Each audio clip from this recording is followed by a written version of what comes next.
Welcome to week 2 of our 8 weeks of Travels with Tulsans, sponsored by the Friends of the Tulsa City County Libraries. My name is Marion Sexton, and we are so glad that you have joined us for the second of these adventures. If you would like more information about becoming a friend of the Tulsa City County Libraries, please visit tulsalibrary.org/friends. Be sure to join us next Wednesday for Treks to Nepal and India, presented by Becky and Mark Collins. The link you used this week is good again for each of the next 6 weeks. If you don't have a link or you lost yours, email friends@tulsalibrary.org to request one. Please share the link with your friends. Our travels are being recorded. If you miss any or would like to see them again, they will soon be posted on the Tulsa Library YouTube page. Our traveler today, taking us to Yemen, is Rodger Randle. Rodger is the director of the University of Oklahoma Center for Studies in Democracy and Culture. He is a professor in the University of Oklahoma Department of Human Relations. He's a former mayor of Tulsa and a seasoned traveler. Please join me in welcoming Rodger Randle. Okay, welcome everyone. I'm not accustomed to these events where we don't actually see the folks who are in the audience, but let's start up. Today we're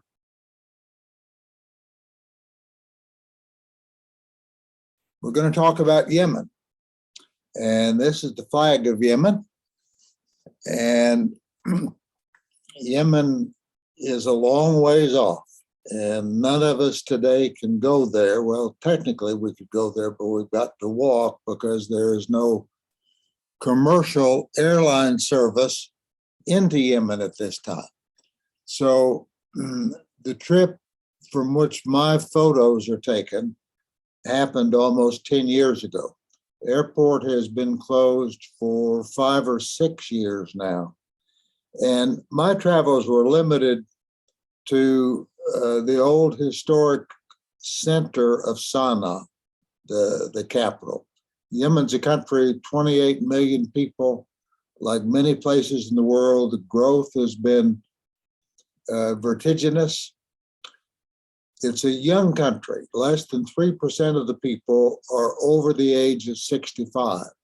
And certainly that's a different statistic than applies to us in Oklahoma.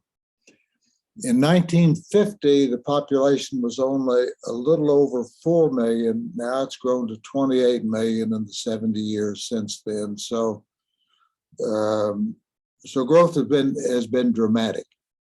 And in the historic center of Sana'a, some of the old buildings are 1,000 years old.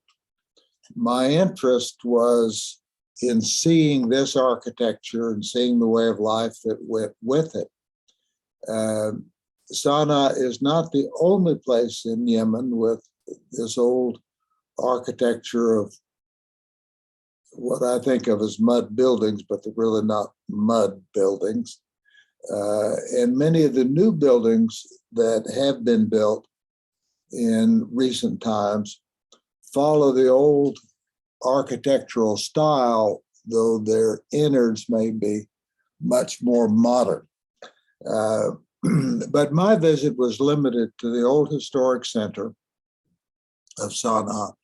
Traveling from the airport into the historic center, we passed a lot of the city, needless to say, and there was nothing I saw anywhere that made me ever want to leave the historic center. But the historic center was a wonderful place. And the people were wonderful, and it was an interesting spot. And so we're going to look at some of the scenes. You know, what attracts people there, of course, are these old buildings, and so we'll just look at some pictures.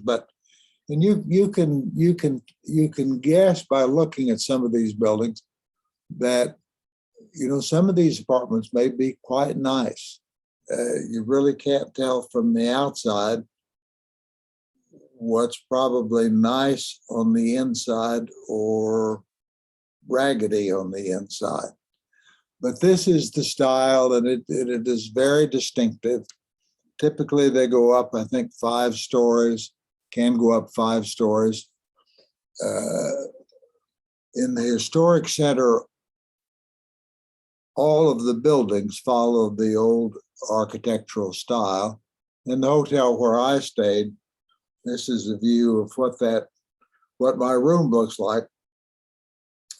Was in one of these buildings, and you can see it's as rustic looking on the inside as on the outside. But it was very comfortable. Narrow little staircase to go up, but you get used to it. Now, a sophisticated audience like we have here, of course, is going to be well familiar with where Yemen is located, but on the odd possibility that maybe somebody doesn't fall in that category, I brought the map to identify exactly where Yemen is. And part of Yemen's current problems, a civil war with one faction supported by Saudi Arabia, a separate faction supported by Iran, has torn the country apart. Sana'a, the city where I was, I've indicated with this arrow. So you can see that we're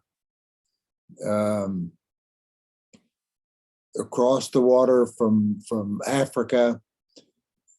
There were a few people staying at our hotel where I was, not many tourists that I see during the time, but there were 3 or 4 that were from some kind of aid agency in Ethiopia.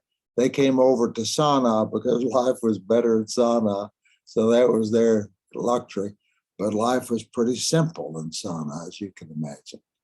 So, as you're all travelers, or you wouldn't be here. And so, as travelers, the first thing that you run into on the streets are the kids. Kids love to be photographed. Kids are always interesting. Kids are always smiling. And of course, we learn things by looking at kids. And so it's worthwhile. And one of the things that we learn as we travel is wherever you go in the world, the kids really are all just the same. And this last little group is not really kids, but they're examples of folks that I saw on the street.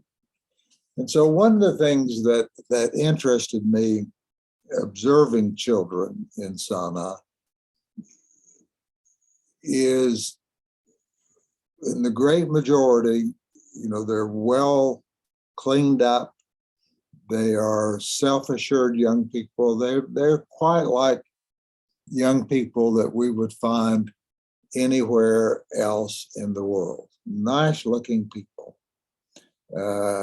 This one fellow doesn't look so happy, the one on the left, but nice picture anyway. And Yemen, while it was under British rule for a while in earlier history, Yemen's in the soccer world. It's not part of the cricket world, it's the soccer world. And so the streets in Yemen are where kids play. They're really hidden anywhere in the old historic section that isn't the street. So, there are no lawns. The street is where you play. So as you get out into the streets, and many parts of the city are pretty quiet. So they're good spots where kids can go out and play. This fellow, I'm probably not so good at judging ages, but looks to me like maybe he's 13 or 14. Somebody may have a better idea. But he's certainly dressed as an adult. But I'm not a big, I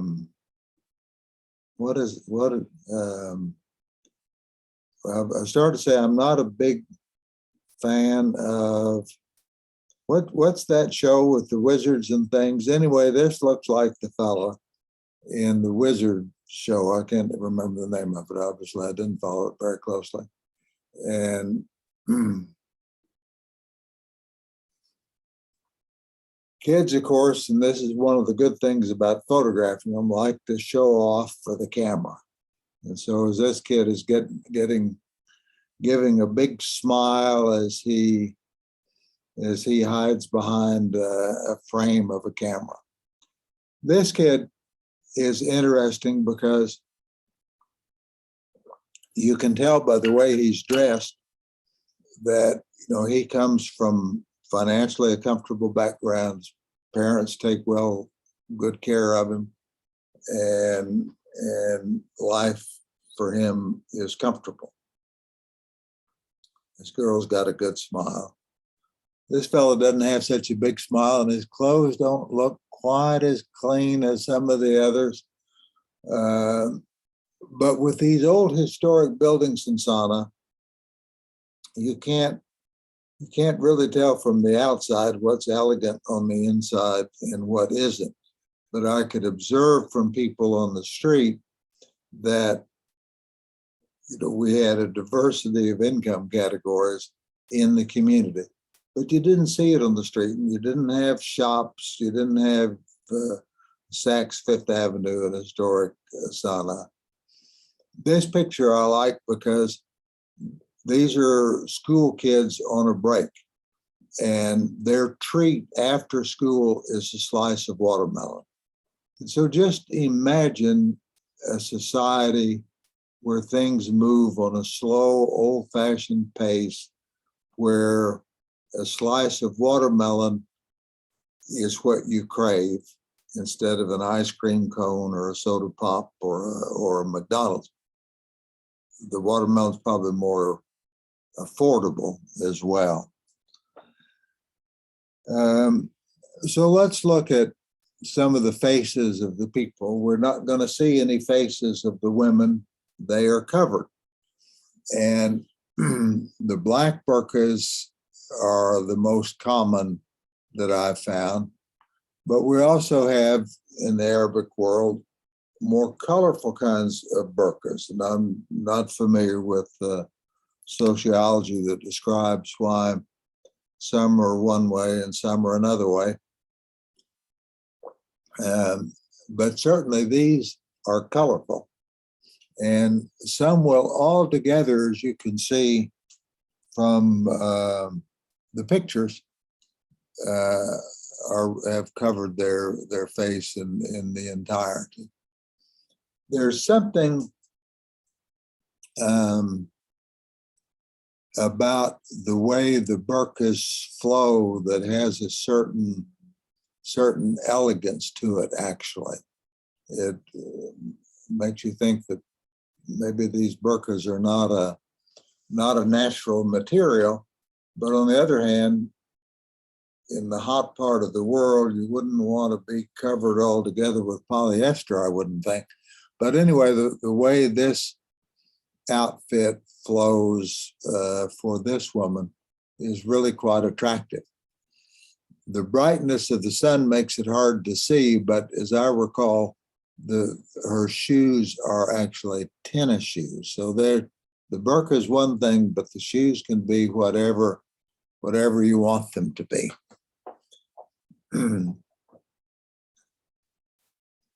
You know, the street is where you go to watch the world go by. So kids go out on the street to play, adults go out on the street at times to sit, watch the activity around them. You know, not much different than in earlier days of small town America, where people would go down and sit in the benches on the city square or down by the courthouse and watch people go by. But this gives you a view in part of the way men dress, but also gives a wonderful, especially with the fellow on the right, the wonderful view of the dignity of the people. The traditional dress includes a wide leather belt of the sort that you see, and then a dagger. All the men who dress traditionally, which is the great majority, have the wide leather belt and the dagger. This gentleman has something else. Now, remember, this trip was about 10 years ago, but anyway, he has something else of note, which is attached to his leather belt is his cell phone. And so it's a reminder of how cultures can adapt to changes in technology, changes in society, while still preserving what's essential in terms of cultural identity. This fellow's dressed traditionally, but he's got his cell phone. This is a young man. As I recall, this is one of the few people I actually got to chat with because English is hardly spoken. But as I recall, this fellow did chat with because there's an Arabic school. So the non-Arabic language that they spoke was English. And so for students that come wanting to study Arabic. But it's always, to me at least, interesting to look at the faces of the people in a country and see what we can learn from what we see.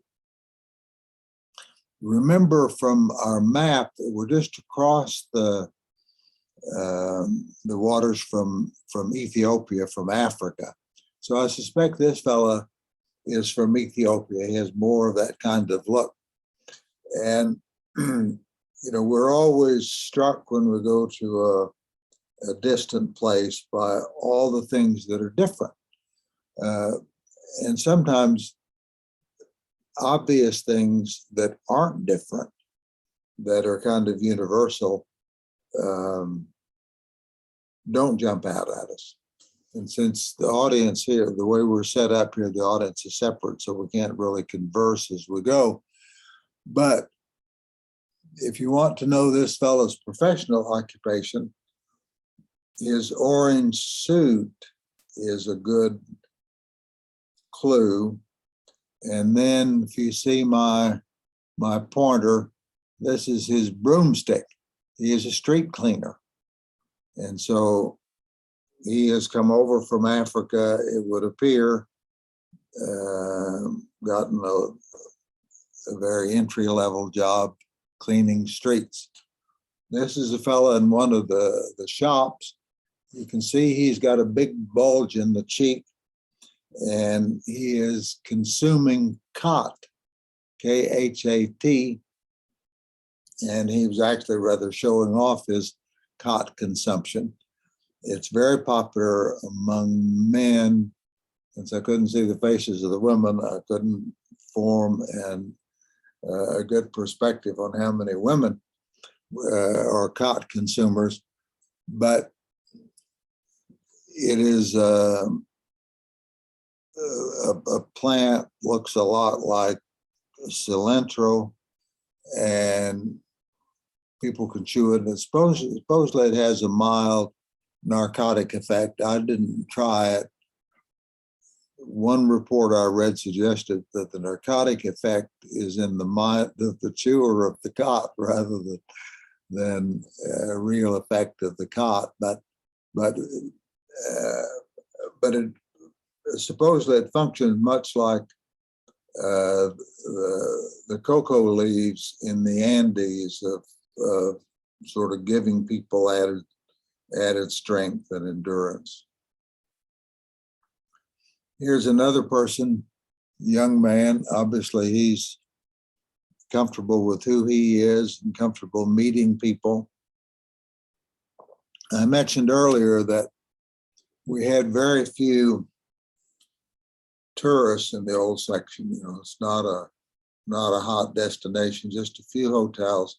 And the hotels that are there are all small. They're all in, well, I didn't see any other hotels besides the one I was in, but I know that there were some other hotels. But wandering around in the old section of the city, I don't think I ever ran into a tourist. So in the absence of lots of tourists, everybody was very comfortable with somebody wandering around with a big camera taking pictures. This young man is evidence of the fact that, you know, not everybody is financially comfortable. I get the impression from looking at him that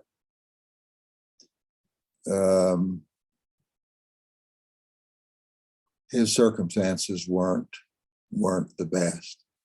But here's an old gentleman, and you can see the dignity with which he holds himself, and he's dressed in a very traditional sort of way. So we get out on the street, and this is where we see people and what they're up to. And so you can see lightly the pattern in this lady's burqa as she enters, and the gentleman and the son. You can't see the face of the gentleman, so we don't know whether it's the father or the grandfather, but the young man going with him. And of course, life's quiet out on the street. The women are covered, children find a place to sit and watch the world go by. And I just love the colors in this picture. But we do have some real poverty, of course, and I can't imagine how difficult life must be for people in this fellow's condition. But of course, we have lots of homeless people in Tulsa, Oklahoma, too, don't we? What I love to see in this photo is how all the color palette of the rocks, the wood, the person, the clothes, all the color palette comes together. You know, it's just one palette, whether we're talking about a human face or a rock used to build the wall. We see another example here as this fellow takes a stroll late in the day, how the colors all come together in a very complementary kind of way. And even though all of the people are out on the streets, it's also possible to have quiet, to have a certain amount of isolation. And so, you know, it's a place without what we might think of as isolated spots, an isolated corner of a park or something. But nevertheless, people can find isolated spots to find quiet. Here are a couple of ladies, and I certainly get the impression from the way they carry themselves and the look of the burqas that they're wearing that these ladies are from the more affluent sections of society. These gentlemen, on the other hand, don't appear to be from the affluent sections of society, but you know, they look happy, they're comfortable with life, and they're comfortable with me poking a camera at them. People are very, very tolerant, very welcoming. These fellows, I thought when I went through my old pictures and found this picture, thought this was a picture of some guys that were having lunch on the street. They had a big pot of some kind of stew and the local bread, and they were dipping it in the stew, all sharing the same pot. And they invited me to join them, and so I did have a touch. But as I look closer, that's not this group. These fellows are dividing up their cot. So these plastic bags, you can see the green, that's their cot for the afternoon that's going to help them endure the days.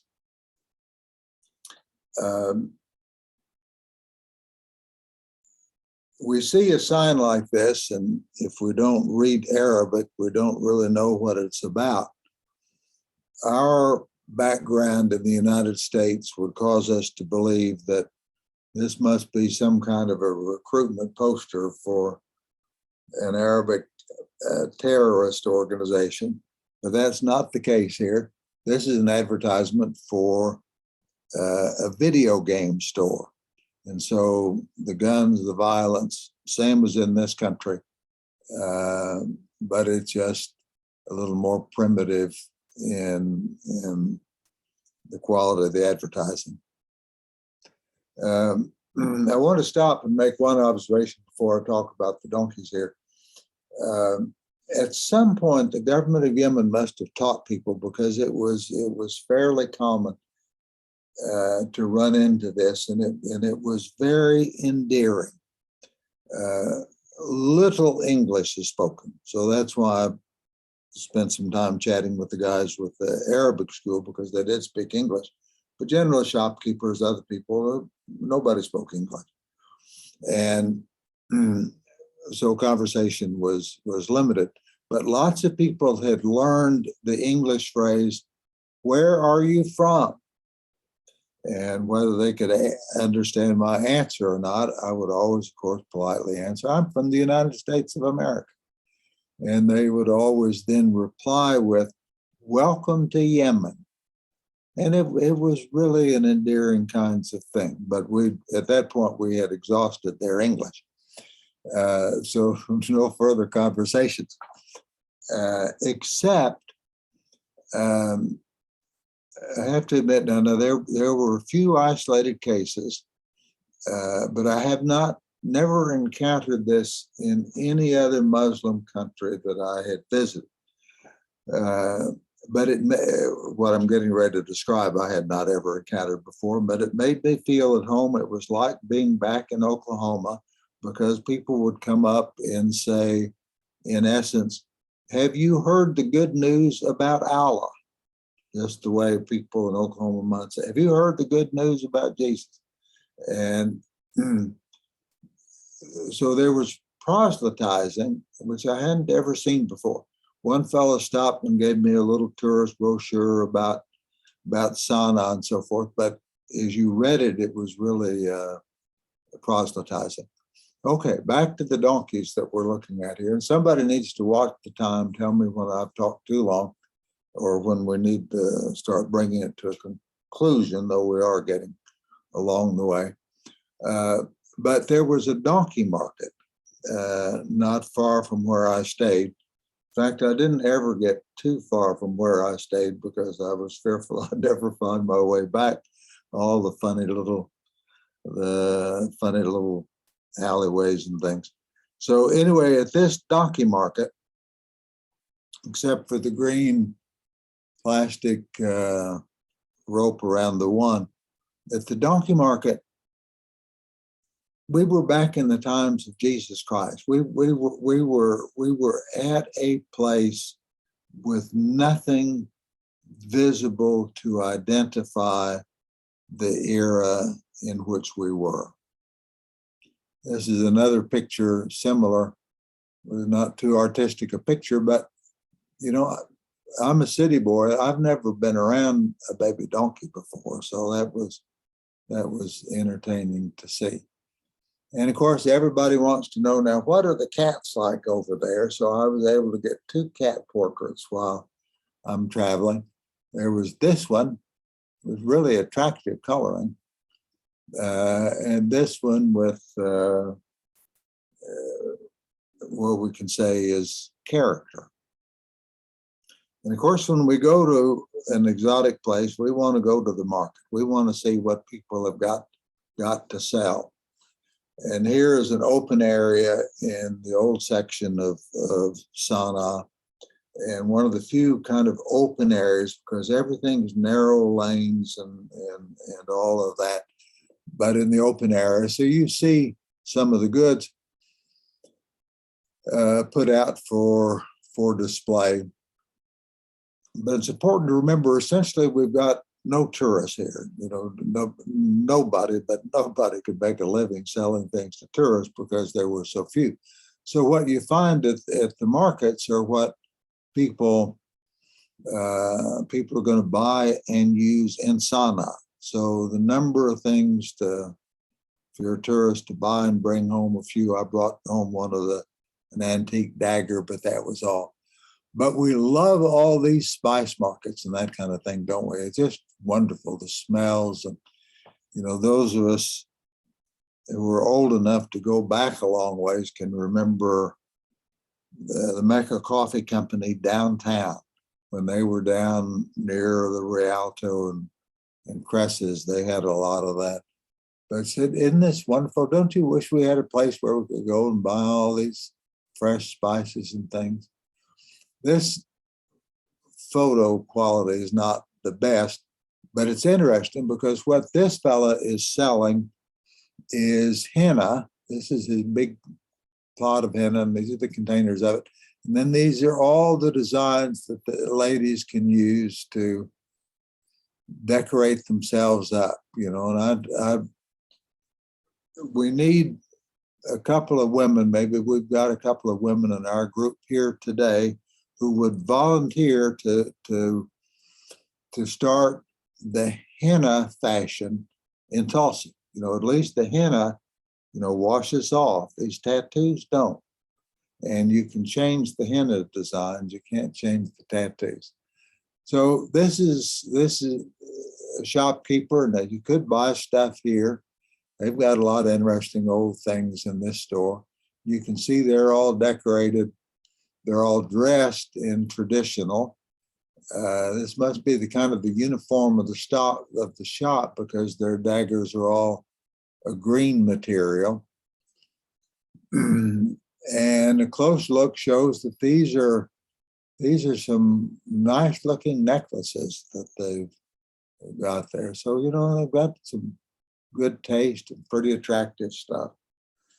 This is one of those stores that falls into the category, if they don't have it there, you probably don't really need it. And isn't this a great selection of pots and pans? Now, women, of course, do not wear these outfits out in public, but in the privacy of your own home, then there's no need for a black burqa. You can color things up. This is not a style that has much caught on in Oklahoma yet, but maybe someday it will. Here are another group of shopkeepers, and you can see by the floor and other things, and of course, none of these shops are air conditioned. Not that the temperature was uncomfortable, but everything's very, very simple. Everything's very simple. You see the two black backgrounds of the women in burqas in front of this shop with candy and other delights. And, I've got to admit, as a kid who grew up in the age of penny candy, you see a shop like this and you think, wow, I want to, but I couldn't buy anything, of course, because I couldn't speak any Arabic. So I had to see all this wonderful penny candy. I'm sure even in Yemen cost more than a penny, and none of it was accessible to me. Here's another fellow with mounds of something for sale. And here's an outdoor area. You can see this one fellow's got his shop on a wheelbarrow going through, but it gives you an idea of sort of the look of things. So I only put in one photograph of an artisan, but a section of the souk was really a factory area where people were making things. And of course, we're talking about tiny little areas because everything's done very, very simply. And there was a fellow making nails. And if you can imagine a society, I hate to use the word primitive, but I don't think of another word right now, so primitive that nails were being made by hand, then that gives you an idea of what uh, life is like in Yemen. See, his cheeks are full of cottons. He works on whatever he's making. And of course, those handmade nails, that fellow making those, not this fellow, but another fellow, he needs to get a shop owner in Tulsa, because people in Tulsa pay good money for handmade nails, I would think. So let's just conclude now. I think we've gone longer than expected. People always want to know about what kind of camera did you take the pictures with? And all of these pictures were taken with a Canon 5D. Nowadays, cameras uniformly are quite good. So you can get a very good camera for a relatively small amount of money. The modern equivalent to the Canon 5D today would cost you about $2,700, not the old one. You could buy an old used one, I suspect, for a very reasonable price. But for the modern equivalent, $2,700, and then you have to buy the lens that goes with that. But these are big cameras. They're excellent camera, but they're big. And so I still have the Canons around here somewhere, but I don't use it anymore because I answered the altar call, and now I converted to Fujifilm. And so I've got this small Fujifilm, and it's less expensive than the Canon, but it does excellent work. And there is a model of Fuji that you can get for $1,200, $1,300, $1,400. That's still a lot of money, but it's an excellent model. I didn't make a picture of it here, that I highly recommend, with fixed lens, so you don't have to buy the lens extra. And it's very small. And the great advantage of this camera is it's small. You can haul it around, put it on a strap, put it on your back, and easy to do. But as you can see by this picture, which was taken with an earlier model of that Fuji, you can really get sharp, excellent results. You do not need nowadays a big, great big Canon. I teach at the University of Oklahoma, and I head up a thing called the Center for Studies in Democracy and Culture.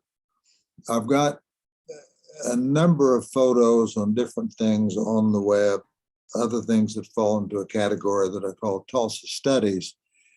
And I put in the chat my email address. And so if you'd like to be notified about events that we do, like to have the address to the website that tells about the things in our Tulsa Studies collection. These are illustrated heavily with photographs. Then just send me an email and I'll be pleased to respond. So if there's somebody here in charge, we can move to questions from our anonymous audience. I'm here. I have thoroughly enjoyed this. You are really interesting and you take wonderful photos. I don't think about taking pictures of people. Did you ask people's permission to take their pictures? Well, we didn't speak the same language, so we couldn't really, but obviously I've got this great big camera and I'm putting it right in their noses. So, so there's no confusion about what's going on here. So usually I would point to the camera and point to them, and we'd use hand language to work it out. And some of you in the audience may remember a cafe which is closed several years ago, sadly, the East Side Cafe over on Admiral. It was a wonderful, just a magnificent Oklahoma sort of Main Street small town cafe. But anyway, I was in there once, and there was, I think we had a couple of international visitors from Japan, and I'd taken them to lunch over at the East Side Cafe. And they decided that it was such an interesting place and so fun, they wanted to take pictures of the locals having lunch. And so I stopped that. And so we're not accustomed to having people point their cameras at us. But, you know, one of the benefits in Sana'a, I think, is that there was very little tourism. And so I was a novelty, and the other people were a novelty to the people that we saw on the street. And so they didn't really mind so much having their pictures made. If they had had a camera, maybe they would have wanted to take my picture. They probably would have. Okay, we have some questions. One person was wanting to know if female travelers were expected to cover up when visiting.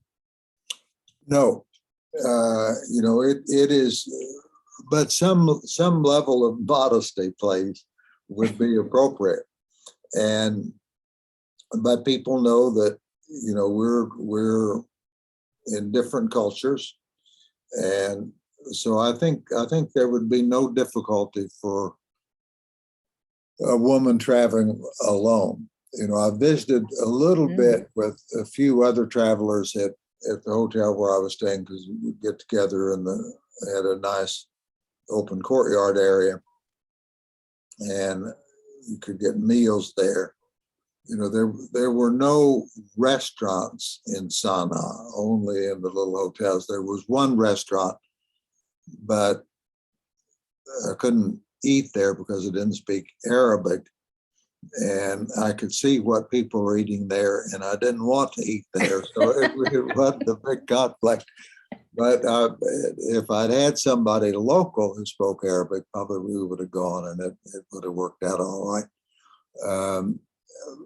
But there were, you know, the single women go to those places. But you want to be respectful of people. You know, we want people who come here to be respectful of us. And so, you know, in some parts of Europe, bathing for women to bathe topless is considered normal and appropriate. But you probably wouldn't want to do that in Tulsa. It's not something that we're accustomed to. And so, showing what to the people in an Arabic country would be considered an excess of bare skin would be in bad taste, and also run the risk that people would misinterpret what you're seeking to communicate by that form of dress. That's probably true. One of our listeners wanted to know about the educational system there.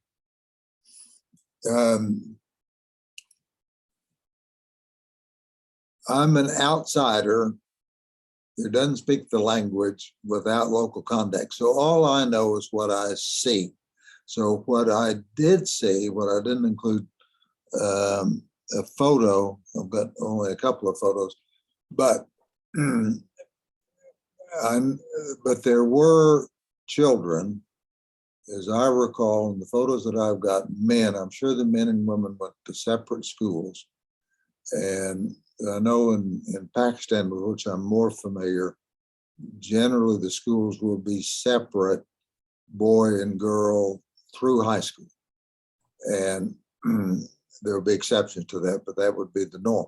So I did see a lot of kids around the doors of a boys' school, and they were all in uniforms and kind of olive drab uniforms. I think we saw a couple of pictures of kids in olive drab outfits, and I suspect those were school uniforms.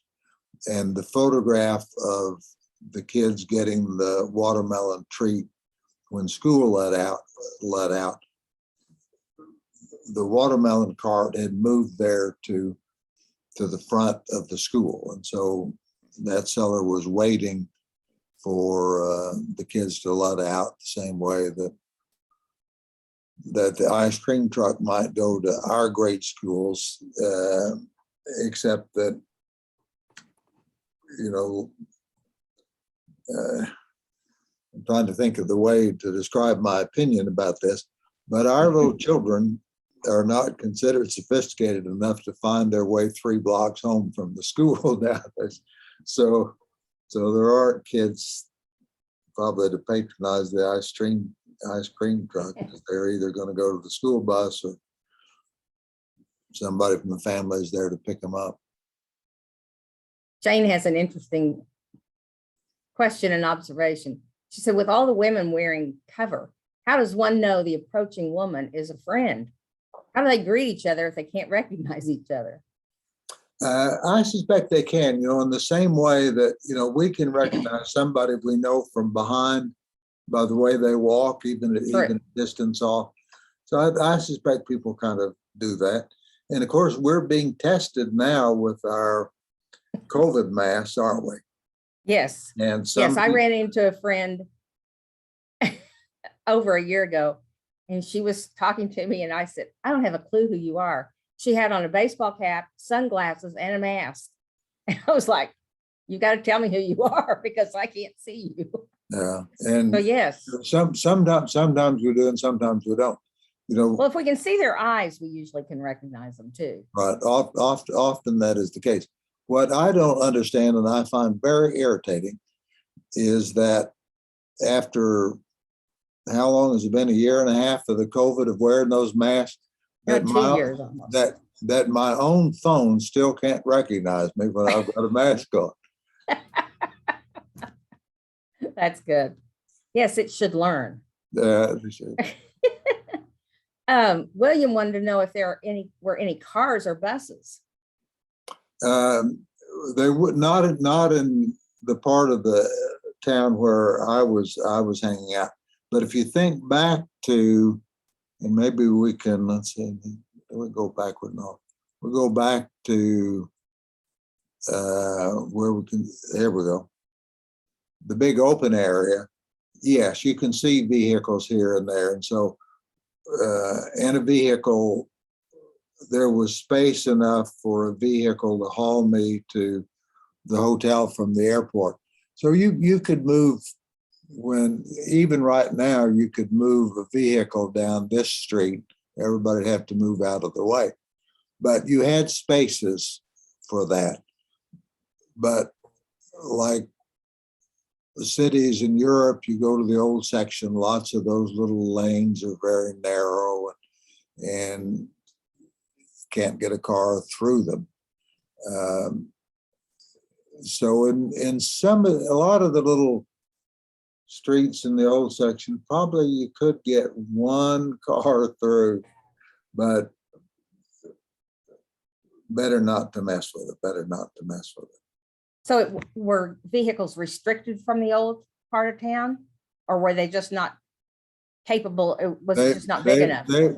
They were restricted by good judgment, not by any signs. In Italy, if some of you have been there, I suspect this is true in lots of cities, but I'm familiar with Naples in the old section, the old Spanish Quarter. Those little roads are so narrow. You know, you can get one car kind of barely down, but they're accustomed to it, and the taxis go through there, and there's no complaints, and people do, and all of that. But of course, Yemen, you know, even back in the relatively good times when I was there, Yemen is a poor country, and for most people, and you can see that in many ways. So the town wasn't overrun with cars anyway.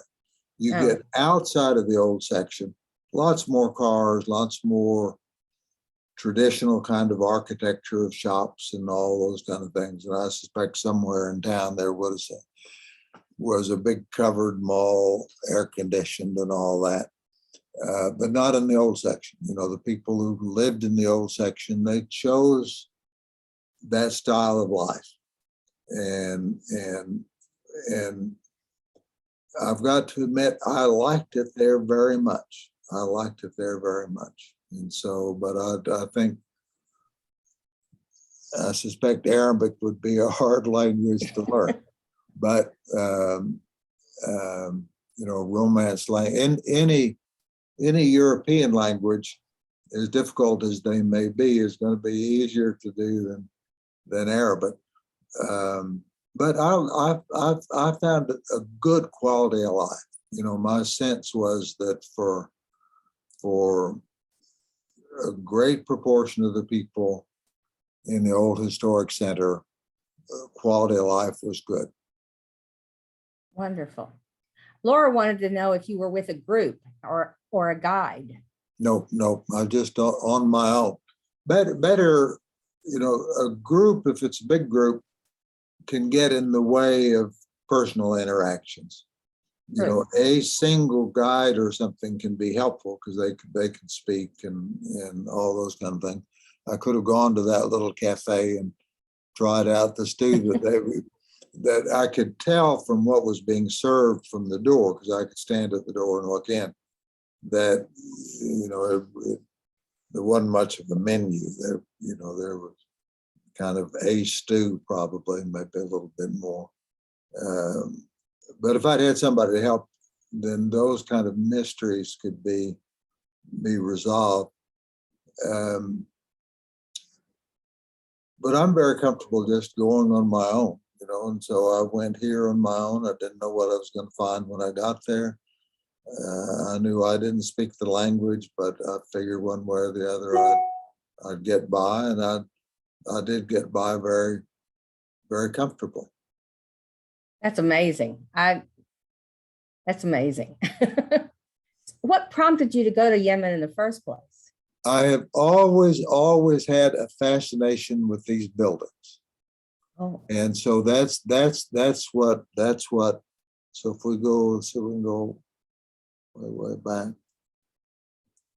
We're going back slowly here, but if we go back to I think you're going forward, not back.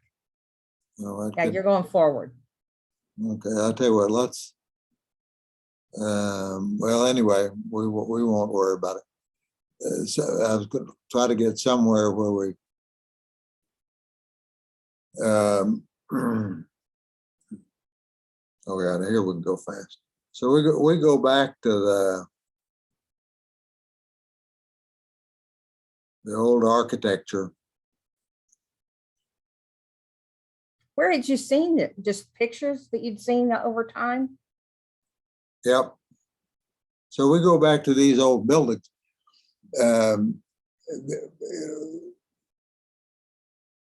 Typical max height would be 5 stories. And of course, with no elevators? No elevators. You got little narrow, not altogether flat stairways that go up there. So but just think how wonderful that would be for your health to live on the 5th floor there. And so what we call you would frequently get a treat of exercise going up and down. But of course, you're not going to go to the grocery and get big sacks full of groceries the way we do, because that's not the style of life. You're going to get fewer basic things, but you're going to get a lot of little spices and things. So you can take a few basic things and make lots of a variety of different kinds of flavors and things out of that. So anyway, I've had a fascination with that.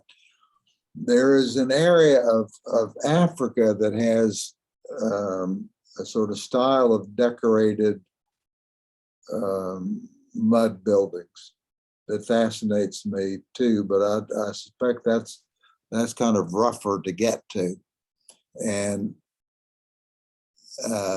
because I could fly into Sana, so really my only overland was from the airport to the historic center. And as I mentioned earlier, I wasn't taken with what I saw of the city of Sana outside of the historic center.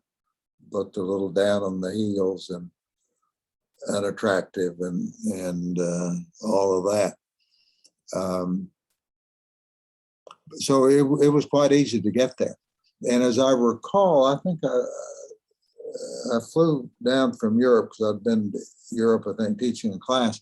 And so it was my first trip on one of the Middle Eastern airlines, and it was on Emirates, which has a great reputation. And it was wonderful. It was wonderful. It wasn't altogether full either. That helped, but that's nice. But I remember I ordered. I hate to reveal to the audience now that I, on occasion, take an alcoholic drink, but I do. Oh, we're shocked. And so I ordered a Bloody Mary. And so I got the tomato juice and I got a little bottle of Tabasco and I got salt and pepper to put it all together. It was really elegant. And there was somebody, I think there were some oil fields in Yemen. And so there was an oil field worker near me on the plane. It looked like he was from Texas, but he may have been from Oklahoma, and I just wanted to think he was from Texas. But he was a rough-looking fellow, covered with tattoos and stuff. And the flight attendant treated him just like a gentleman. You know, if he'd been a British lord, he wouldn't have been given greater respect than that fellow did. So that's a wonderful thing. And, you know, increasingly in the United States, what you get is, what do you want? And so it was really nice to see, you know, not just that I was treated nicely, but to see that those who, like that oil field worker, they were treated with a lot of respect too. We have several thank yous, great travel log, and a very interesting discussion told through a view of the people, and she enjoyed it. Laura wants to know if you recommend a particular book about Yemen. And she enjoyed the presentation very much. Thank you. No, I don't have a specific one. And actually, I've not read a history of Yemen. And I shouldn't admit to that, but I haven't read a history of Yemen. But I want to encourage everyone to send me, I put my email there at the very top of the chat. Send me an email because I've got a lot of, I'm redoing on my website the approach to pictures from other countries.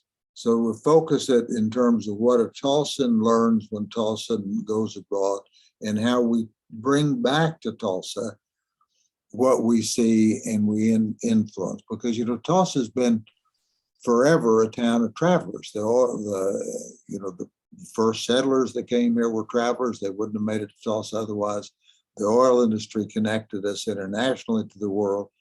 And so I'm doing some things from that perspective and the little events from time to time that we do, though currently we're not doing them because of COVID. But do send an email, and I'll send a link to what I think are some interesting web pages about Oklahoma and about Tulsa, and it's a new project, so it will grow. Sounds interesting. Becky says, your interest in enjoyment and travel is contagious. Thank you for introducing us to Yemen. Thank you. And Tara says that it's time for us to wrap up. Okay.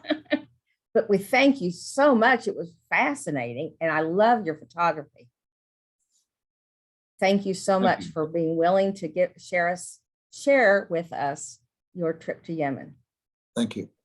Thank you. Thank you to all of you. We'll see you next week.